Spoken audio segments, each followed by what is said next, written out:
There is one unique generation in the Bible. One unique generation, glorious. They'll not die. They'll be here at the Lord's return. But in that generation, there's going to be more deception on the planet than there's ever been. I feel like it's time more than ever that we get our roots really, really deep in the Lord, in His Word, our fellowship tightened up, because the enemy's wanting to break in the ranks, and lukewarm culture will not sustain people. They will not stand in the great apostasy that's coming. The Antichrist is not just after trying to mess up your family, mess up your money, and mess up, your plans for the future. He's doing more than that. He wants to mess up your loyalty to Jesus Christ. The Antichrist hates Jesus. Everything that's around you that's the work of the enemy is to divide your loyalty, to get your heart off of Him. The insanity is the devil's trying to get you to believe this is all there is and you better get yours now. That's not true. This is the great investment time. This is the great stock market of the heavenly realms, if you will. This is where you invest. You sow, and you give away. He called the crowd, not just the 12. If anyone would come after me, let him deny himself, take up his cross, and follow me. For whoever would save his life will lose it.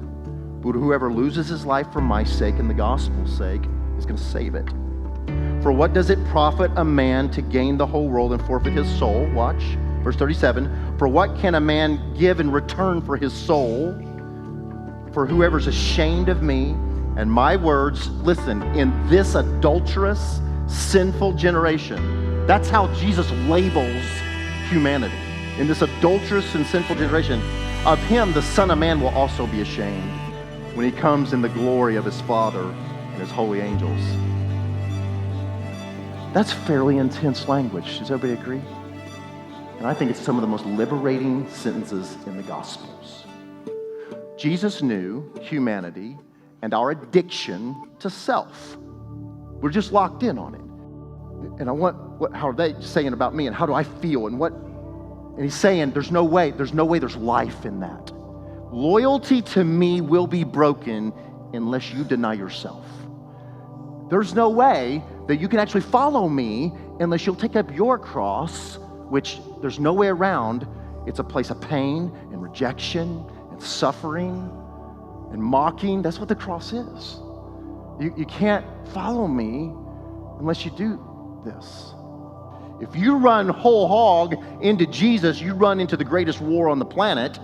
And you've got to deny yourself and take up your cross and stay loyal to Him, even while your mind is going, this is crazy. It hurts. I don't want it like this. I was reading, the apostles, how did they do it?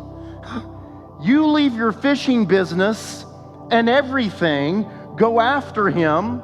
You go through a confusing time where they murder your leader. He raises from the dead. Then the Spirit falls on you and you're talking in other languages and you're filled.